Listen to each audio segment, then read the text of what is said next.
Now, my subject is success, so people sometimes call me a motivational speaker. But I want you to know right up front, I'm not a motivational speaker. I couldn't pass the height requirement. And I couldn't motivate anybody. My employees actually call me a demotivational speaker. What I try to be is an informational speaker. I went out and found out some information about success, and I'm just here to pass it on. And my story started over 10 years ago on a plane. I was on my way to the TED conference in California, and in the seat next to me was a teenage girl, and she came from a really poor family, but she wanted to get somewhere in life. And as I tapped away on my computer, she kept asking me questions. Then out of the blue, she asked, "Are you successful?" I said, "No, I'm not successful. Terry Fox, my hero. Now there's a big success. He lost a leg to cancer, then ran thousands of miles and raised millions for cancer research." Or Bill Gates, guy who owns his own plane, doesn't have to sit next to some kid asking him questions. But then I told her about some of the stuff I'd done. I love communications, and I've won lots of awards in marketing. I love running, and I still sometimes win my age group, old farts over 60. My fastest marathon is 2 hours and 43 minutes to run the 26 miles or 42 kilometers. I've run over 50 marathons on all 7 continents. This was a run my wife and I did up the Inca Trail to Machu Picchu in Peru. And to qualify for the 7 continents, we had to run a marathon in Antarctica. But when we got there, it didn't look nice and calm like this. It looked like this. The waves were so high we couldn't get to shore.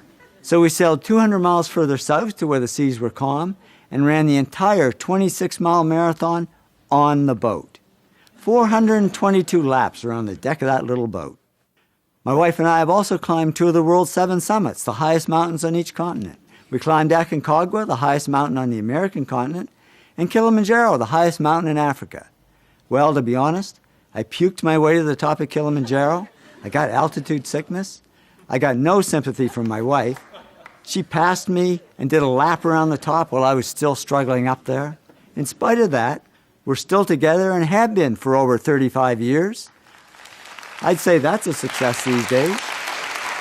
So I said to the girl, "Well, I guess I have had some success." And then she said, "Okay, so are you a millionaire?" Now, I didn't know what to say, because when I grew up, it was bad manners to talk about money. But I figured I'd better be honest, and I said, "Yeah, I'm a millionaire, but I don't know how it happened. I never went after the money, and it's not that important to me." She said, "Maybe not to you, but it is to me. I don't want to be poor all my life. I want to get somewhere, but it's never going to happen." I said, "Well, why not?" She said, "Well, I'm not very smart. I'm not doing great in school." I said, "So what? I'm not smart. I barely passed high school. I had absolutely nothing going for me. I was never voted most popular or most likely to succeed. I started a whole new category, most likely to fail. But in the end, I did okay. So if I can do it, you can do it." And then she asked me the big question. "Okay, so what really leads to success?" I said, "Geez, sorry, I don't know. I guess somehow I did it. I don't know how I did it." So I get off the plane and go to the TED conference, and I'm standing in a room full of extraordinarily successful people in many fields: business, science, arts, health, technology, the environment. When it hit me, why don't I ask them what helped them succeed and find out what really leads to success for everyone? So I was all excited to get out there and start talking to these great people when the self-doubt set in. I mean, why would people want to talk to me? I'm not a famous journalist. I'm not even a journalist. So I was ready to stop the project before it even began. When who comes walking towards me but Ben Cohen, famous co-founder of Ben & Jerry's Ice Cream. I figured it was now or never. I pushed through the self-doubt, jumped out in front of him and said, "Ben, I'm working on this project. I don't even know what to ask you, but can you tell me what helped you succeed?" He said, "Yeah, sure, come on, let's go for a coffee." And over coffee and ice cream, Ben told me his story. Now here we are over 10 years later, and I've interviewed over 500 successful people face-to-face and collected thousands of other success stories. I wanted to find the common factors for success in all fields, so I had to interview people in careers ranging from A to Z. These are just the careers I interviewed beginning with the letter A, and in most cases more than one person. I interviewed 6 successful accountants, 5 corporate auditors, 5 astronauts who had been into space, 4 actors who had won the Academy Award for Best Actor, 3 of the world's top astrophysicists, 6 of the world's leading architects, and, oh yeah, 4 Nobel Prize winners. Yeah, I know, it doesn't start with A, but it's kind of cool. And I want to say a sincere thanks to all the great people that I've interviewed over the years. This really is their story. I'm just the messenger.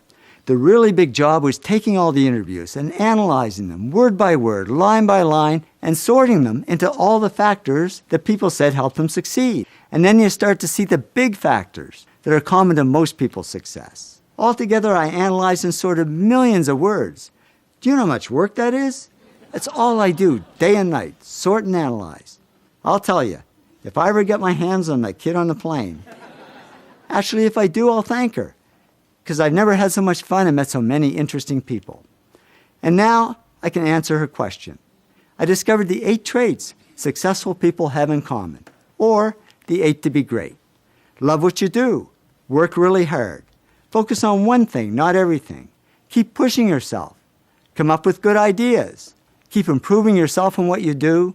Serve others something of value, because success isn't just about me, me, me. And persist, because there's no overnight success. Why did I pick these? Because when I added up all the comments in my interviews, more people said those 8 things helped them than anything else.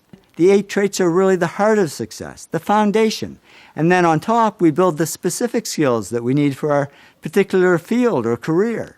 Technical skills, analytical skills, people skills, creative skills, lots of other skills we can add on top depending on our field. But no matter what field we're in, these 8 traits will be at the heart of our success.